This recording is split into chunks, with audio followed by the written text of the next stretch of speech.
Hello there, Seraphim17 once again, introducing you to my beginner's guide to Master Ninja mode on Ninja Gaiden Sigma. This is the third section of chapter 12, and we're going to be moving up towards the RYU clone of this level. So, I'm just going to be making my way to the next part of the puzzle of, navigating this area. And it involves moving through rooms we've been through before, so I'm going to be using smoke bombs to skip them, because I'm not fighting those giant black crabs, because I hate them.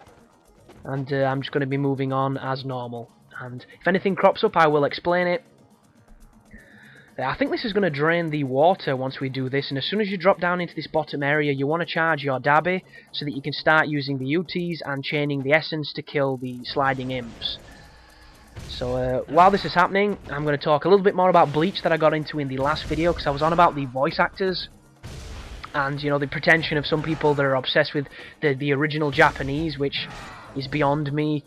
But I mentioned it had Johnny Bosch in it, and I couldn't remember his full name. I still can't, because this is literally 2 minutes after I said it in that last video. This is not like 2 weeks later when I've researched it on IMDb.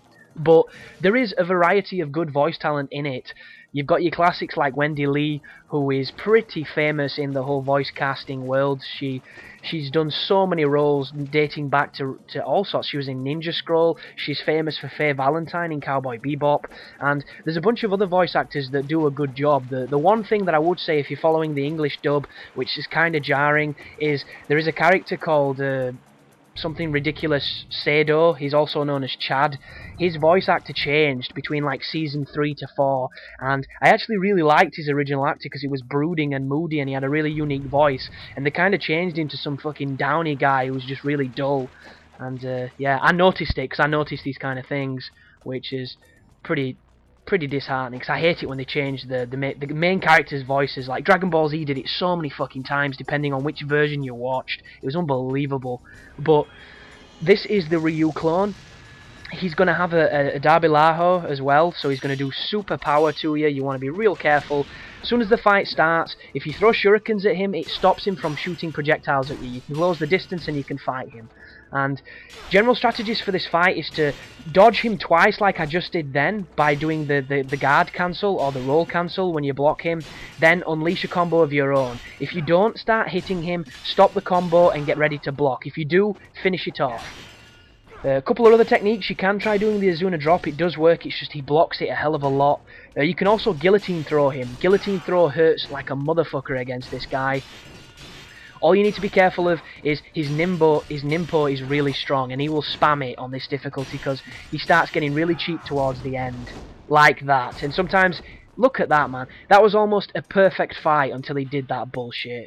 God, I hate this boss sometimes. And I put the Dabi on because I'm so low life, thinking I can just do the same thing with the Dabi. And lo and behold, it works. So I thought that was pretty funny to own him with another heavy weapon, but there you go. That fight can go a lot worse. That was not a one-time affair. I'm not good against the RYU clones, but that was a pretty decent one if I do say so. Took a lot of damage, but still owned him in the face, which is always nice to see. Once you jump up there and you smack it, you can go through the door. There's going to be ghost fish, which I try using the Dabi for, which I don't recommend unless you're doing a Karma run or something like that. But back to Bleach anyhow. The voice talents on it are pretty spot on. I've definitely enjoyed that aspect of it. One of the things that's bugging me though about the series in general, aside from there's a lot of filler, and I understand the filler because it gives the artist who's doing the main storyline chance to continue making the manga, so they can actually follow it later on. But this is one of those shows where you can really tell that it's filler, and sometimes it doesn't carry it off as well as other ones. Like, for instance, Dragon Ball Z was notorious for making filler sagas, but they were always fun, and I always enjoyed them. And this one, not so much. And my main thing with it that bugs me, because, don't get me wrong, people, I'm a big Bleach fan now, I'm enjoying it. I'm actually going to rent the PlayStation 3 game that's practically Dynasty Warriors with Bleach characters, and I don't mind, because I like a bit of fan service. And I love the whole sword fighting aspect of it. It's got an interesting plot line, and all that kind of good stuff. I've just got to, I think, season 7, where the Aizen has gone off with the Arancars, and they've gone to Huecto Mundo, or wherever the fuck they've gone to, which is that stupid sand place, to try and get back Orihime. But the biggest problem I have with the damn thing is I can never remember the fucking names because they're all ridiculous Japanese names. Everybody's got like stupid names, and they may sound cool to the guy who made the manga because he comes from Japan, but I don't know Japanese, so those names are all ridiculous and it's hard to remember them. And if they had more memorable names, I'd probably have a much easier time, but I'm having a lot of fun with it, and it's cool, and I'm enjoying it, and it's you know, it's really good background noise. So if you're into anime and you don't mind, you know, over the top humor sometimes, lots of action that's very bloody at times, which is kind of cool, lots of shouting, very Dragon Ball Z-esque, then feel free to check Bleach out because you'll probably enjoy it. I know I am, but every single saga that turns up, I'm just drawing parallels. Like, these two dudes turn up, and one's giant and fat, just like Nappa. The other one's small and quiet, but obviously really powerful, just like Vegeta. And, like, the dude loses his arm, and that's a little bit of a, you know, a cross-reference there, because it was Tien who lost his arm, and there's so many parallels. Like, the guy has to get stronger constantly. There's always, you know, another stronger dude that turns up, which is pretty much, you know, par for the course for this kind of program. And instead of like going Super Saiyan or Kaioken, they do this whole Bankai thing, and then they get the power released. And there's a lot of parallels. And instead of it, you know, like his power level's amazing, all that kind of good stuff, and the scouters checking each other out. They're on about spiritual pressure, and it's very similar. But that is not a bad thing, because I am a massive Dragon Ball Z fan. Always have been. I used to be so into it; it was ridiculous. And it's always nice to see those influences from that type of stuff. So, for this fight here, if you stand on this, you can cheese these guys by using the derby to hit them. But be warned, if you move the camera and they get in screen, so you can actually see the dinosaur guys, they'll attack you. Because you are not safe on this. The only reason that you're safe is because you do not aggro them if you don't look at them. So you can just spam this. And one thing I will say is I actually go a little longer than I think I'm supposed to. I think I do 2 more ultimate techniques that aren't necessary because I didn't realise people were still alive. And I should have said I didn't realise people were dead.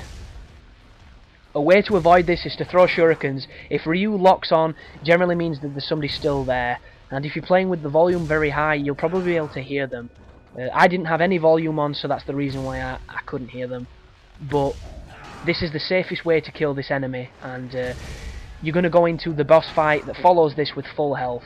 But I would definitely advise going up to the save points so that you don't have to do this fight again when you die, because if you're anything like me, then Paz is going to fuck you up a lot, because he's a bitch and I hate him.